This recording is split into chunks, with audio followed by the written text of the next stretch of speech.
kann es auch einen Tag später noch nicht in Worte beschreiben. Überglücklich, dass es dazu gekommen ist. Ich habe mich umgezogen und wusste, okay, jetzt ist der Moment gekommen. Es ist einfach ein Traum in Erfüllung gegangen, für den man lange gearbeitet hat.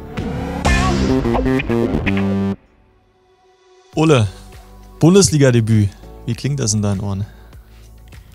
Immer noch unglaublich. Also ich hatte jetzt keine lange Nacht, aber es ist unbeschreiblich, das Gefühl, als man dann gemerkt hat, dass man reinkommt. Und ja, es ist einfach ein Traum in Erfüllung gegangen, für den man lange gearbeitet hat und ja, den man sich erträumt hat, seitdem man ein kleines Kind ist. Wenn man da steht oder wenn man dann, du hast es gesagt, lange Rückreise hat, gehen da einem so ein paar Karrieremomente auch nochmal durch den Kopf? Denkt man da nochmal ein bisschen zurück, was man vielleicht auch alles durchgemacht hat bis zu dem Tag? Ja, auf jeden Fall. So, man hat im Flieger oder auch auf der Busfahrt viel Zeit zum Überlegen und nachzudenken, wie der Weg so entstanden ist. Und ja, ist einfach überglücklich, dass es dazu gekommen ist, wo man halt ja, für gearbeitet hat. Und ja, man kann es auch einen Tag später noch nicht in Worte beschreiben. Ja, merkt man ein bisschen, aber man hat auch viel Zeit, mal durch sein Handy zu gehen und wahrscheinlich sehr, sehr viele Nachrichten auch zu beantworten. Wer war denn der Erste oder die Erste? Ich kann es gar nicht sagen. Ich weiß nicht, waren auf jeden Fall sehr viele, aber ja, ist natürlich schön zu sehen, wie sich Freunde freuen, Freunde aus der Heimat oder natürlich auch die Familie. Sehr, sehr schön zu sehen, wie stolz die alle sind und das macht einen umso glücklicher. Haben sich auch ein paar Mannschaftskollegen aus der U23 gemeldet, die waren ja dann schon durch zu dem Zeitpunkt? Ja, auch. Haben wir zu dem Zeitpunkt auch in Unterzahl 1-1 gespielt. War auch top. Sehr gut. Man steht draußen, man wärmt sich auf und man schielt dann natürlich immer so ein bisschen, na, kommt der Wechsel, bin ich mit dabei? Was hast du als erstes gedacht, als Edin gerufen hat oder wer auch immer gerufen hat? Ole, fertig machen, du kommst jetzt rein? Ich kann es gar nicht beschreiben. Ich bin einfach dann zur Trainerbank gelaufen, habe mich umgezogen und wusste, okay, jetzt ist der Moment gekommen. Und ja, dann habe ich eigentlich nicht mehr so viel gedacht. Ich meine, ich habe einfach nur gedacht, okay, es ist soweit und ja, jetzt geht's los. Hat Edin dir mit auf den Weg gegeben? Er hat einfach nur gesagt, ich soll ja, mein Spiel machen. Hat mir noch 1, 2 Dinge gesagt, wie wir das im Spiel machen wollen und das habe ich versucht umzusetzen. Ja, eigentlich auch nicht. Ich habe mir gratuliert zum ersten Spiel und hat gesagt, ich soll Spaß haben. Das eine ist dein Debüt, das ist das sehr Positive, das andere ist das Spiel. Das war jetzt nicht so gut, das muss man ganz klar sagen. Wie ist es eigentlich, wenn man dann nach einer Stunde in so ein Spiel reinkommt?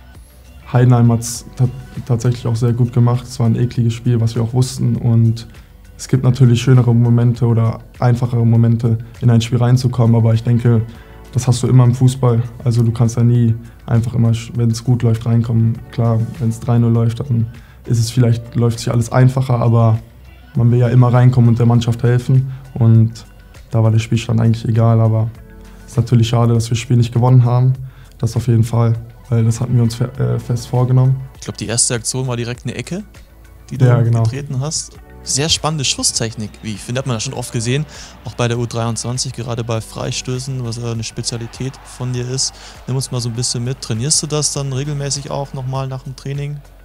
Von wem hast du dir das vielleicht auch abgeguckt, diese Technik? Abgeguckt nicht wirklich, aber wir trainieren das tatsächlich auch in der zweiten Mannschaft. Haben wir halt auch Standardtraining. So versuche ich die Bälle reinzubringen, bei Eckbällen oder bei seitlichen Freistößen. Nach dem Spiel habe ich beobachtet, Edin ist gerade raus zu den Interviews, du bist rein in die Kabine, hat er dich nochmal in den Arm genommen, was hat er dir da gesagt? Er hat nochmal gefragt, ob es mein erstes Spiel war, meinte ich ja. Und ja, hat mir einfach gratuliert. Ich habe ihm natürlich gedankt, weil ich sehr dankbar dafür bin, dass ich überhaupt die Chance bekommen habe, dass sie mich mitnehmen. Ich war schon sehr dankbar dafür, dass ich jetzt davor die letzten 2 Male gegen Köln und im letzten Heimspiel auch im Kader sein durfte. Für mich ist das eine unglaubliche Erfahrung auch, das alles mitzunehmen und dafür bin ich überglücklich. Und desto glücklicher bin ich auch, dass ich jetzt gestern mein Debüt feiern durfte und dafür habe ich mich natürlich auch bedankt. Wie geht's weiter für dich? Weißt du es schon? Freitag ist ja das nächste Spiel. Das weiß ich noch nicht, aber ich denke, es wird einfach von Tag zu Tag entschieden. Jetzt hatte ich natürlich auch Glück, also für die Mannschaft natürlich nicht so gut, aber für meine Position, dass ich halt dabei sein konnte, aufgrund ein paar Ausfällen. Wenn die wieder zurückkommen, muss man schauen, wie es weitergeht. Die zweite Mannschaft spielt auch am Freitag in Köln, ob ich da dabei bin oder wieder bei der ersten. Aber ich schaue da von Tag zu Tag und ich bin da bin da ganz einfach, wird mir gesagt und dann weiß ich am nächsten Tag, wo ich trainiere oder wo ich spiele. Abschließend, der 2.2.2024, du bist ein großer Freund von Tattoos. Hat der noch irgendwo Platz? Bestimmt, ja. Ich habe zwar schon sehr, sehr viele, aber irgendwo findet er auf jeden Fall noch seinen Platz.